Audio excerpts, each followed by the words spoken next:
Hey guys, Alex here, and today's video is titled "Living My Good Relationship Was the Best Decision I've Ever Made."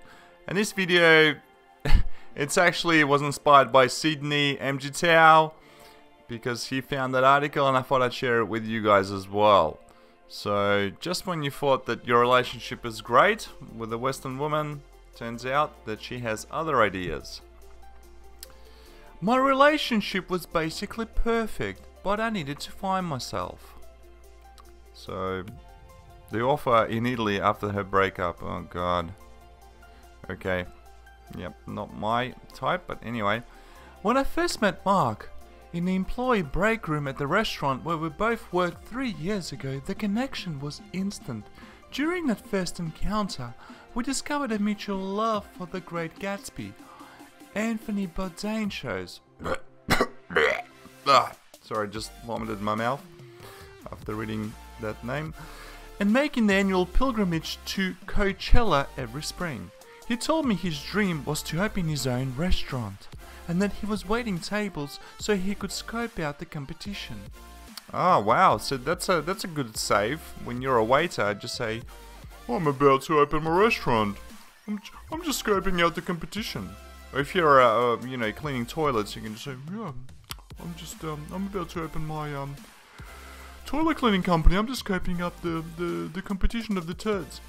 Anyway, I like that he had ambition and a sense of humor, so I made it a point to find him during every shift just so I could talk to him. Aww. It was only a matter of time before our break room chats led to dates, and for us to fall completely, unequivocally in love with each other. I never imagined in a million years I would leave Mark, who really seemed like my perfect match, but I did.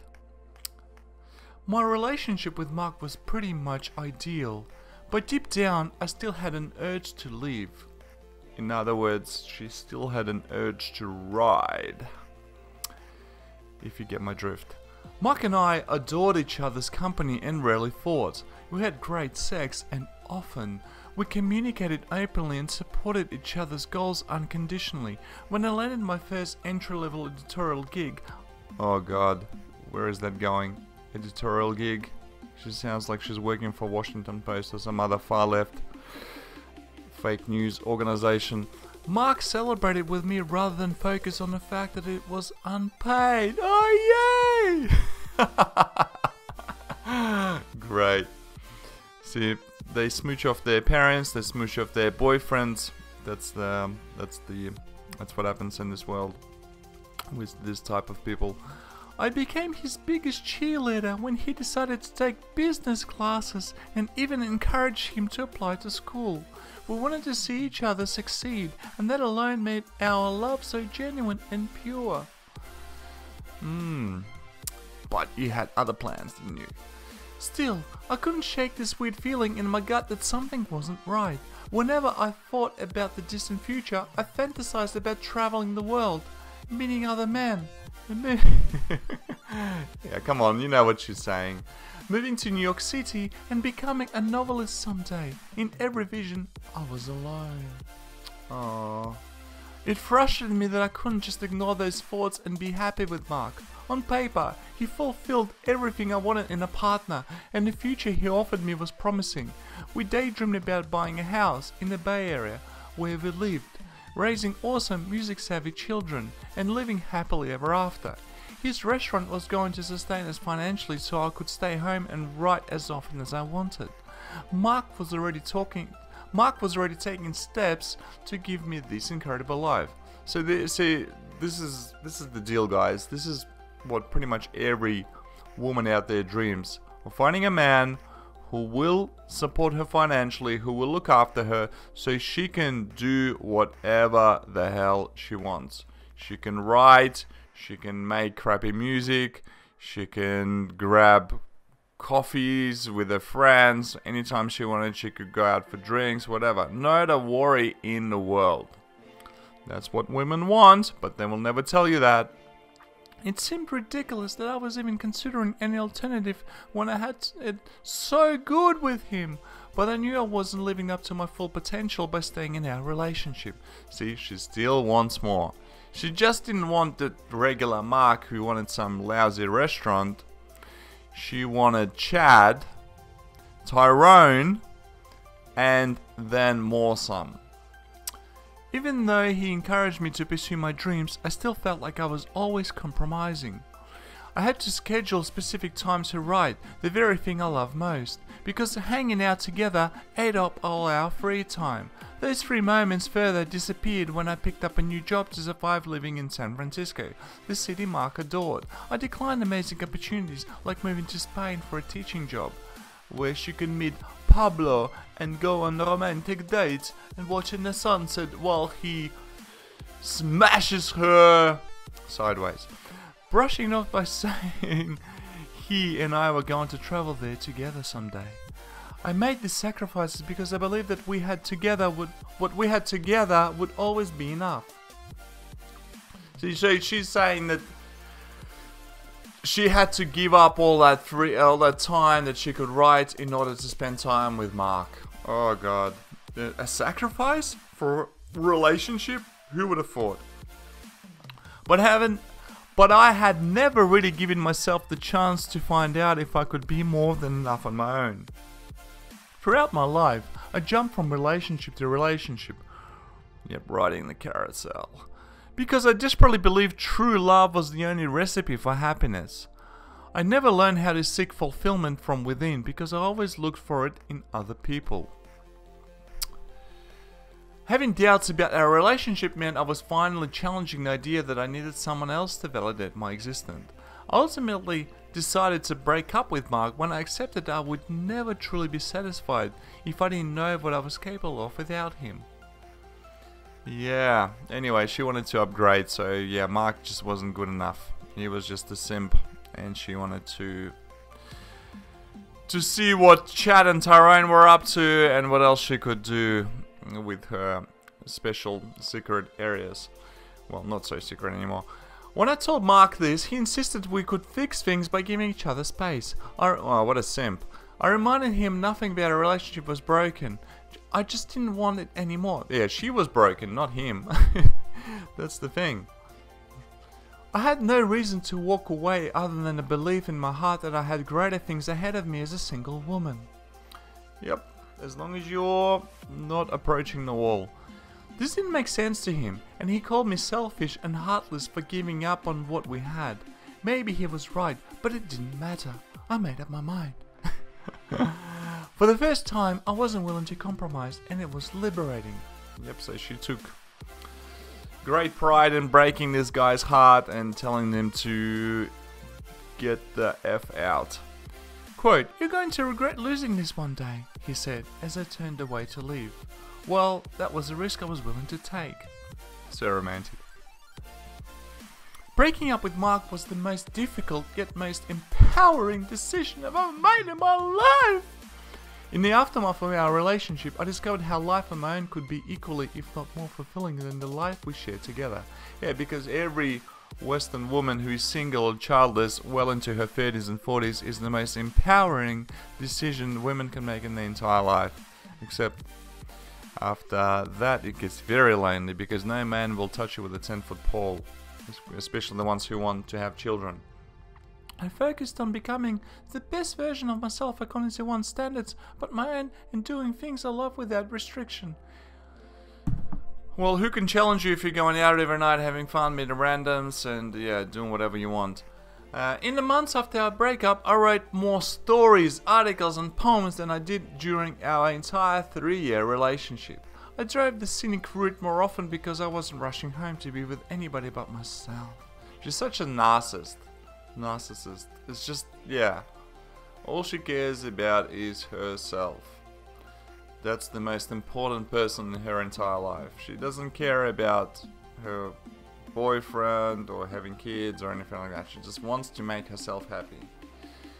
And that's what the Marxist agenda teaches all young women out there. And men as well, so, yeah. Every night I ate exactly what I wanted for dinner. So Macca's, KFC, donuts, cake. I love the cake. Let me guess, she put on a few kilos as well, or maybe a few dozen. Before pineapple pizza was an option because Mark despised it. Now it's on the menu every week. Oh, so you're just eating pizzas every night. Jabba the Hutt, you have competition. Also became a better friend, sister and daughter because I had more time and life to spare. I said yes more often than no. So you're saying yes is not a good thing actually, because people will take advantage of you. And I opened myself up to new experiences without holding back. She took Tyrone and Chad at the same time. That meant taking dance classes even though I could barely hit a two-step, and signing up for a 5k when I hadn't set a foot on a treadmill in years. Oh wow, she sounds like a catch. Now, 10-ton Teresa. I even traveled to Europe and met new people. She injected new people into her, literally. While testing out my Portuguese, which I only started teaching myself 4 months before I left. Above all, I stopped being afraid of the unknown and instead started embracing the idea of possibility. Yes, that includes romantic possibility. I'm open to letting love back into my life one day, but I no longer see it as an essential part of an incredible and fulfilling life. I'm working on making my life more than enough on its own, so that anyone who walks into it is a bonus, not a necessity. And when I reflect on my time with Mark, I can't pretend I don't have the occasional what-if moment. Sometimes I wonder, what would life look like if I had stayed? Well, you're going to be wondering for the rest of your life, because the wall approaches pretty quick, and unless you... See, that's the thing with young women. They want to have fun, they want to go out, they want to just enjoy life. And normally, when a young woman should be an adult by the time she reaches 20, 21, in the Western world, women are still children, even in their late 30s, because they have these unrealistic goals and expectations, and they think that everything, like the way it is in their younger years, is going to stay forever. But once they lose their youth, they lose their beauty, their skin starts to sag, and just they don't get any more special treatment or special occasion or special women privilege, then life becomes quite dull and boring for them, and then that's when they want to settle down. But by then it's too late, because men have already moved on to other and upgraded to younger models. So that's the sad fact of life. I have no way of knowing the answer, but one thing is certain: I will always be grateful that I chose myself in the end. So yeah, this article basically encourages narcissism, and it's telling young women to basically, even if you're in a great relationship, a loving relationship where the man adores you, you have a great future together, or building a family, and yeah, it's just basically telling women to, hey, quit that and go on a self-discovery voyage of just basically wasting your youth, wasting your beauty, and compromising your entire future of starting, meeting someone you genuinely love, meaning a man who genuinely cares for you, and compromising the chances of having a family, so raising children. So there you go, guys. That's the kind of messages that they send out to women these days. And that's why it's very unlikely to find a really great companion in the West, because this is the type of media that the young women are exposed to from a young age. So anyway, leave your comments in the box. Let me know what you think about this article. And as always, thanks for watching. Make sure to support me on Patreon. The link is in the description. And yeah, thanks guys.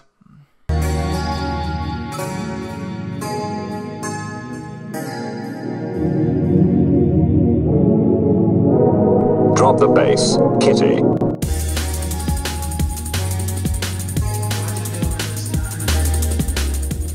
And if If you want to protect your online privacy and help my channel out at the same time, visit drivenanddesired.com/NordVPN. If you sign up through that link, I will earn a small commission to keep this channel as well as my other projects like drivenanddesired.com going. Take us out, kitty. I got money in the bank. Shawty, what you think?